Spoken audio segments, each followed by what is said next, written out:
with PSG. We'll move on to a player that Liverpool have been linked with just to get some Reds-related stuff in the end. And we'll finish up with good old Uncle Carlo. But PSG are being linked, of course they are, with this wonder kid that nearly every club, including Liverpool, are being linked with. Talk to us about who it is, remind everyone who it is and why it is everybody wants him. And where's the heft behind this PSG story coming from? Or is it just they have all the money? Probably yes to all of the above. Yeah, Franco Bastantuono, one of the stars, young stars, shining in River Plate's team. We know how it goes for those youngsters, don't they? Like the Saviolas, the Amarts. They moved to Europe at a young age. So it's interesting that all the stories in Europe are PSG are now right at the forefront for this kid. And PSG will pay brilliant money for young South American players like Beraldo, as they've done it in the past. And there's the other young kid that escapes my name that they got from Corinthians in the summer as well. So Mastantuono, a young, skillful, sort of attacking midfielder, can play out wide, screams PSG, doesn't it? It's that type of thing. Another young startlet to add to their mix, which they're looking to do. And well, they just love buying players that can play in attacking positions and wide at the same time, don't they? So that comes into the mix at the same time as well. The reports, if you can see it on the screen, and for those not fluent Spanish speakers, are that River Plate are trying to get Mastantuono tied down to a new deal for obvious reasons. They know he's going to go, but if they can get him tied down to a deal, it's, could they keep him for another year or so?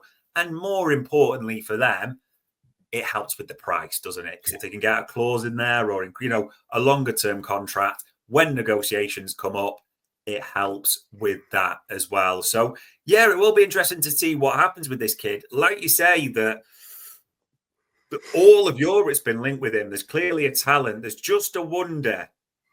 And this is even speaking to Tom Robinson, our South American expert, so shout out to him early. Clear talent. Is it just a little bit too early to go to Europe? Because if you think of someone like young Saviola, who went to Barcelona when he was like 17, unbelievable, but it just took him a few years to settle and go into it. Even if you think someone like Higuain went maybe just a little bit early and it didn't quite bang at Real straight, it took a little bit of time. You have to see. But then again, if PSG put a massive wad of cash on the table, can River do anything about it, you wonder? Yeah, like you said, that's exactly what PSG need, is yet another wide attacking talent of a potential world-class nature. Let's do this kind of vaguely Reds-related thing, because Hincapie is back in the news. There's talk about a release clause, a club being linked, but there seems to be a vagueness about who it might be. Yeah, this kind of feels like, when an agent just speaks to a journal and just says, like, just remember you owe me one. Don't forget to put a little advert in the paper about my lad, just to make sure people are seeing it as well. So, I mean, it is true. Piero Hincapie, people will know the name. People will probably be manifesting him, as we've said before, as someone who can play left back and centre back. And I completely get it. A very talented player. I'd be over the moon if he was added to our squad. The release clause, around 60 million euros, so about 53 million quid, around that amount, 23-year-old as well. As it says, yeah, inquiries have been made. It's one of those where he's talented. He is a player. There's no two ways about it. A lot of clubs would love to get him.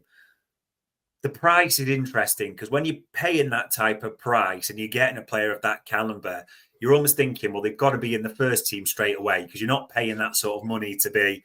And listen, this is a guy that's paying, for his country, Leverkusen in the Champions League, week in, week out. So he's going to want first team football at the same time. So it's interesting. I would love him for us, and I'd love him to almost be on that left side and change the way we played a little bit. That would be absolutely sensational for me. But in simple terms, there is a clause.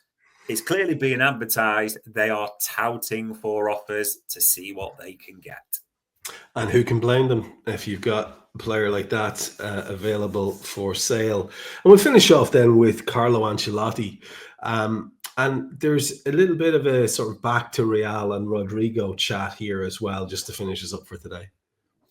Yeah, Carlo. I mean, it's the worst kept secret in football, isn't it? That Carlo Ancelotti is going to be the Brazil manager when he finishes that contract with Real Madrid, which we all know is coming at the end of the summer.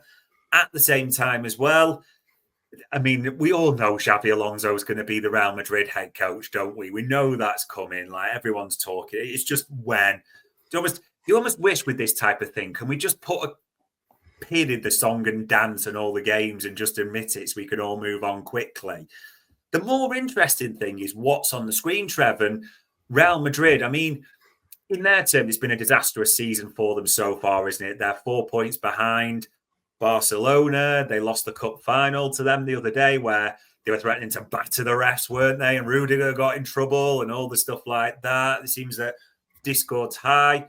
It's not really working too well with Mbappe, Vinicius, and all this type of thing. So there's very much a feeling that Real Madrid are going to need to remodel the squad, make a few changes in that sense. And to do that, well, we know Real Madrid don't like paying money for players, do we? As we know with Trent Alexander-Arnold, they tend to like a good free and massaging the figures, shall we say, in that way of how they appear. So they're going to want to raise some money to do all this. And the names are probably not a surprise to people. It wouldn't be any surprise if the likes of Tchouaméni, a player that we've been linked with, ends up leaving to raise a bit of cash as well. But it doesn't seem to be in favour. It's not been as great a season. And I think he's struggling with the balance of the team, Rodrygo, when you watch Real. If you think back to last season when they won the European Cup, the league, it was very much a case of Bellingham was a false nine, wasn't he? And Vinicius was on the left and he's on the right. And it flowed beautifully, like with that whole setup.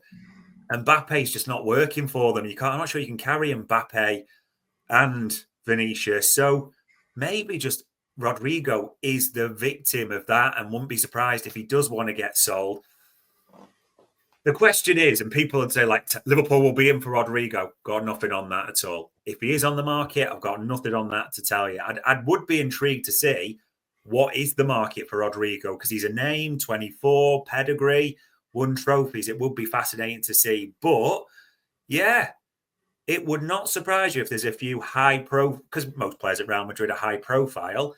If there's a few high profile departures from Real Madrid and things get remodeled somewhat. Yeah, and let's, sort of enjoy the fact that they may end up the season trophyless in the meantime, because that's the kind of petty person I am, at least. I won't wish it on you or anybody else. I'll just speak for myself personally. Thanks to everyone contributing in the chat. It's nice to see you having a conversation amongst yourselves over and back. That's always good to see. Nice that we can at least provide a place where you can have your debates. We've enjoyed doing this, as we always have. We love doing these live shows on StreamYard for you. From Dave, from myself, it's not going to be long till the next one. Take care.